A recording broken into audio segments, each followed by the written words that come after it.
Mm. So guys, kapon nagpa-gasolina ako guys. Dahil sa crisis sa Ukraine at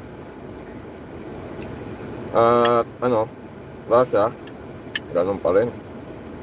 Kagabi na kita ko yung news ba? Nanoon ng news.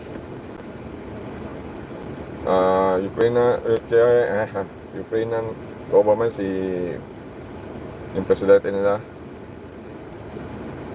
mapila na sila sa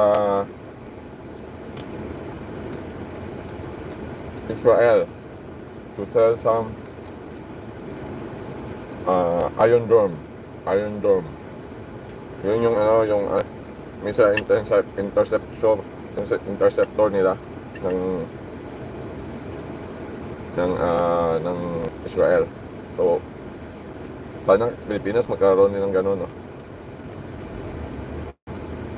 Kasi grabe naman masyado yung crisis doon. Kahit yung mga hospital na na nila, binobomba na nila. So hopefully matigil na. Tapos ngayong coming 26 I think nagpapatawag ng meeting si Biden dati, March 26. Ewan ko pupunta ba si Digong. So the NATO also, they are setting a meeting, General Assembly, to tackle yung issue. So sabi ng Russia, huwag kayo makikialam. Pag nakialam kayo, patay. So naiipit din yung NATO. Hopefully masettle na nila. Huwag na sila mag-away. Tayo nahihirapan, mataas na naman yung gasolina, mabilihin Dito sa Singapore, tumaas na yung inflation nila na about 0.2%. So malaki na yun. Dating 4% ata. Ngayon is 4.2. So kaya talagang mamahal ng mga bilihin. One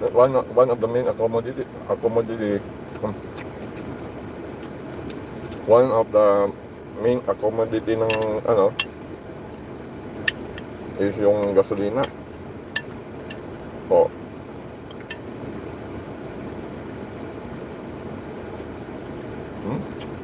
top ng ulam ko guys, gulay. So talagang malaking epekto. Mega love to everyone. Thank you for coming mga guys. Tayo. Yun nga.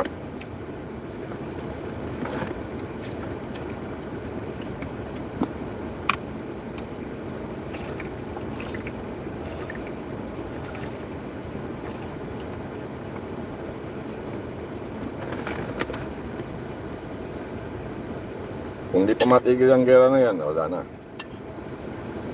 Sana matigil na para kung titignan mo talaga, grabe yung mga building, mga sunog. Silang-sila yung main city nila.